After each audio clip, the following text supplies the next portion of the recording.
Hi, this is Maggie from Design Code Debug Repeat. Welcome to the channel. If you're here because you want to learn to program in Java, you're in the right place. This is the 19th video in the Introductory Programming in Java full course and the second video of Lesson 4, Looping Structures in Java. In the last video, we introduced the while loop and some basic looping concepts. In this video, we're going to look at some looping patterns, such as summing values in a loop, finding the largest or smallest value, and running a loop until a certain value is encountered. Let's get right into it. Loops are commonly used to iterate over a collection of some sort. The collection could be values entered by the user at the keyboard, or values in a file, or data from a sensor, but very often the collection is an indexed data structure. We've already seen the string data type, and strings are an indexed data structure, so we will use a string for our examples of iterating over an indexed collection. So what we will be doing is processing each character in a string in order, one at a time. You might remember from other videos that a string is an object, and objects have methods or special functions that you can ask the object to execute on themselves with their own data. Sometimes the methods will transform the state of the object, and sometimes the methods will return information about the object. Two of the string methods we'll need to loop over the characters in a string are char_at, to get the character at a particular index, and length, which will tell us the length of the string. We need to know the length so we know which indices are valid, so we don't accidentally try to access a character beyond the end of the string. In this program, called looppatterns.java, I've declared a string software great and initialized it with the value Margaret Hamilton.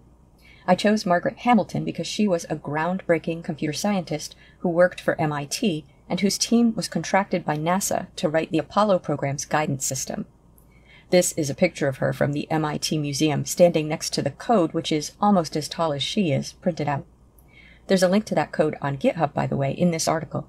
If you take a look at it, make a note of how much documentation, or how many comments, are in the code. A lot. I'll put a link in the description of this video. Now, here I have an image of the string Margaret Hamilton. We can access the entire string by using the variable name, software great, but we can access each individual character using its index. The indices are in order from 0 through the length of the string -1. So this string has a length of 17. The space is a character, remember. But the indices run from 0 through 16. The character at index 0 is M, the character at index 1 is A, the character at index 2 is R, etc. So if we wanted to print each character of the string individually, we could write system out println softwaregreat.char at 0, and then system out println softwaregreat.char at 1,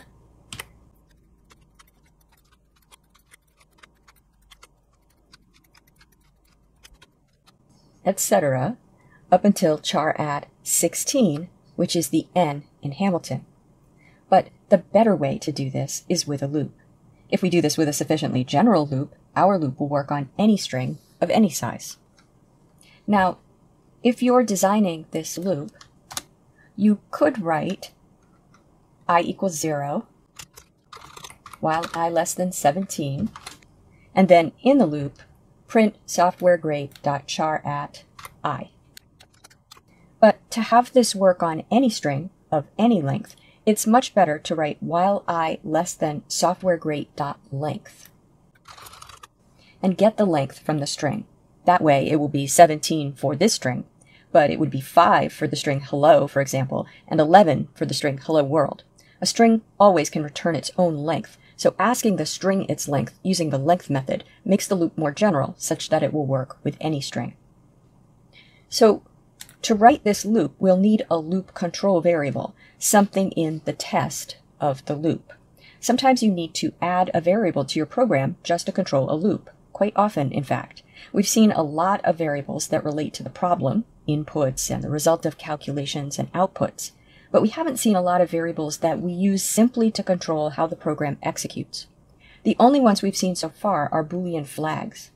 But with loops, quite often we will need to add variables to help the loops function. What we need here is a sort of counter or index, a variable that can traverse the indices of the string. A typical name for this variable one that's used to run a loop a specific number of times or to index into an indexed data structure is I. So int I up in the variable declaration area. And then for the loop, I equals 0. That's our initializer. It gives our loop control variable an initial value before the test. And then while, and in parentheses, I less than softwaregrade.length. That will be while I is less than 17 for the string Margaret Hamilton. But if we change the string, the loop will still work because we'll just be using the new string's length. In the loop, after an open curly brace, system out println softwaregrade.char@. I.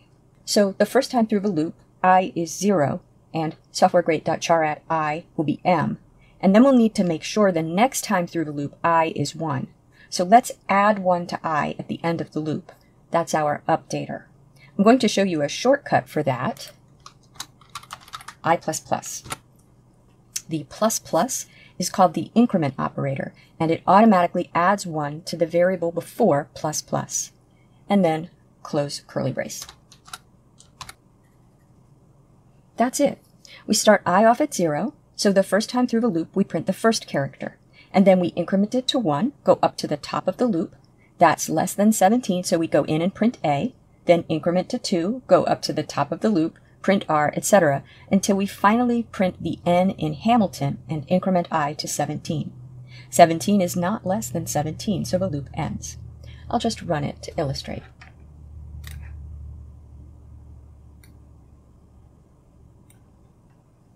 Okay, now let's add a couple of interesting twists.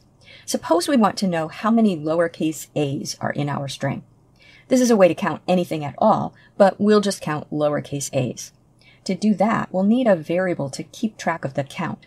So here's another example where we need a new variable, and this variable is in the gatherer or accumulator role. It will be gathering or accumulating value to itself each time through the loop in the form of adding 1 if we encounter a lowercase a.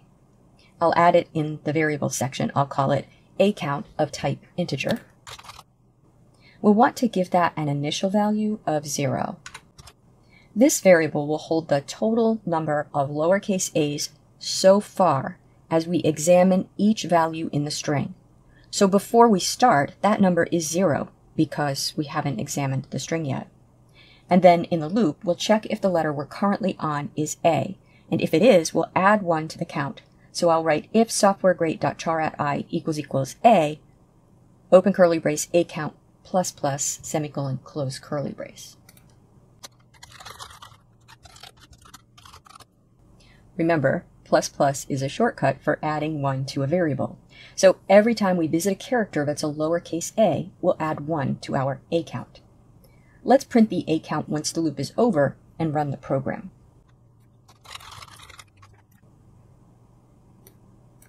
And the program prints 3, which is correct. There are 3 lowercase a's in our string. Now, another thing we can do in a loop is find a value that has a best fit property we're looking for. For example, we could look for the largest letter in our string. In a string of letters, that's the last alphabetical letter. I'm going to pretend for the purposes of this algorithm that there's no difference between uppercase and lowercase letters, but you may remember that lowercase letters are further along in the Unicode table, or in other words, higher or larger than the uppercase letter, represented by a larger integer. So lowercase a is larger than uppercase z, but let's just find the largest letter in the string. Again, we're going to need a variable to keep track of the best fit so far. Every time through the loop, this variable will hold the largest character in the string up to the one that we're currently examining.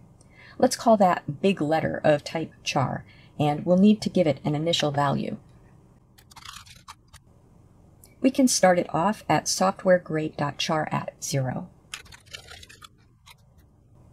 And in the loop, we'll compare big letter to softwaregrade.char@I, and if softwaregrade.char@I, the character we're currently examining, is larger than big letter, we'll replace big letter with softwaregrade.char@I. So the first time through the loop, it's a wasted comparison because we'll be comparing uppercase M to uppercase M. The next time through the loop, we'll be comparing big letter, which is uppercase M, to char@1, which is lowercase a. The lowercase letter is greater than the uppercase letter, so we'll replace the M in big letter with A. And then the next time through the loop, we'll be looking at lowercase r, which is greater than lowercase a, so again we'll replace. But the next time through the loop, we'll be looking at G, which is less than r, so we won't replace the value in big letter. The role for that variable, big letter, is called a most wanted holder. It holds the best fit value so far for a quality we're looking for. In this case, the quality is largest value character, or lexicographically last character.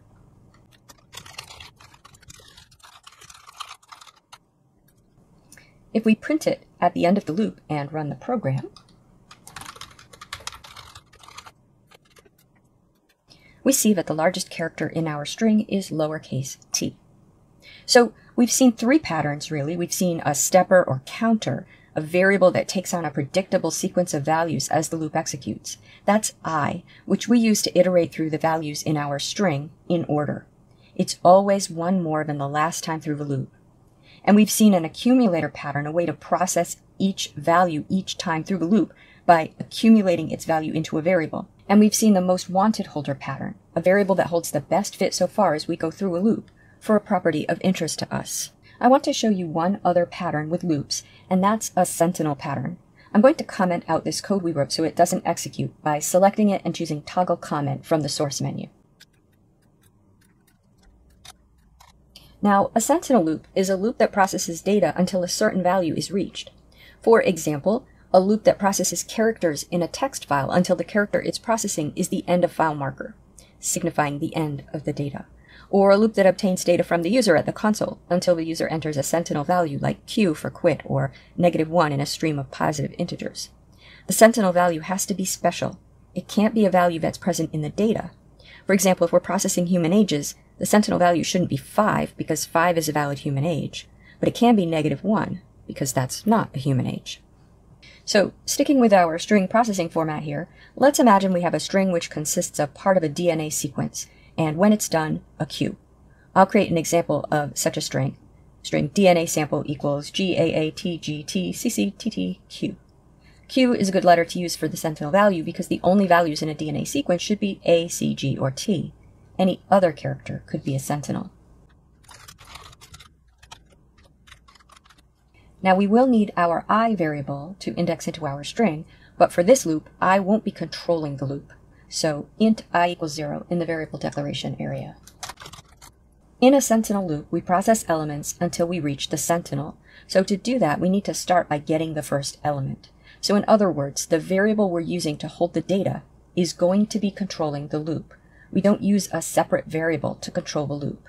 So I'll write char nucleotide equals DNA sample.char at I. And then for my loop, while nucleotide is not equal to our sentinel value Q,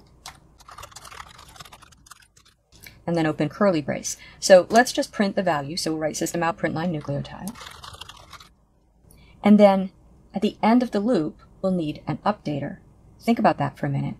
Nucleotide is the variable controlling our loop. We want to move along and get the next nucleotide from the string. So if you look at our DNA example string, the first value in nucleotide is G. And we want the next value to be A, and then A again, and then T, etc., until we finally reach the Q. So at the end of the loop, we can write I++, and then nucleotide equals DNA sample.char at I. And if I run the program, the loop prints out each value in the string, 1 to a line. It does not print the Q. If it did, that would be an off by 1 error.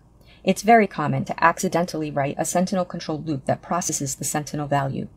If you can follow the pattern I have here, initializer before the loop header with test, and then updater at the end of the loop body, you should not have that error, as long as you write all of the parts correctly, of course. For a more complicated loop, you might need conditional statements inside the loop body to ensure you don't process a sentinel value. It depends, of course, on the loop. I want to show you one tweak to this loop. We have updated the loop control variable, nucleotide, and the stepper or index variable I on 2 lines of code. but the increment operator can be embedded in an expression. So I could write nucleotide equals DNA sample.char at ++i and remove the separate increment. Here you want to use ++i and not I++. They are both the increment operator. One is prefix. It comes before the variable it's incrementing. That's the one we have here. And one is postfix. It comes after the variable it's incrementing, like we have down in the other loop, where we have account ++ and I++. If you are using the increment operator as a standalone, as in account ++ and I++, then it doesn't matter if you use the prefix or postfix version of the operator, although the postfix version is most common. But if you are embedding the increment operator in an expression, then it matters whether you use the prefix or postfix version of the operator. The prefix version increments before the variable is evaluated. So I have ++i because that will give us the same result as what we had before. I is incremented, and then we can use the new value. I will evaluate to the new value. If I wrote I++ here, then I would be evaluated before it's incremented, and we would get char at 0 the first time through the loop, and then I would be incremented to 1 for the next time through the loop. So we wouldn't have an infinite loop if we wrote the code that way, but we would be processing element 0 twice, which is an off by 1 error. You might run the two different versions in the debugger to see. Okay, I know that's a lot. You'll want to practice with this. I recommend taking these loops and making small changes to them. For example, change the strings and confirm that the loops still work. Count a different letter in the Margaret Hamilton string, including a letter that isn't there. Count all the vowels. Find the lowest character instead of the highest. In the DNA example, confirm the program still works on a string that begins with a sentinel value and on sequences of different lengths. As usual, I have included some auto-graded exercises in the description of this video so you can practice with the video code. When you're feeling confident with the concepts in this video, you're ready to move on. As always, have fun and keep coding.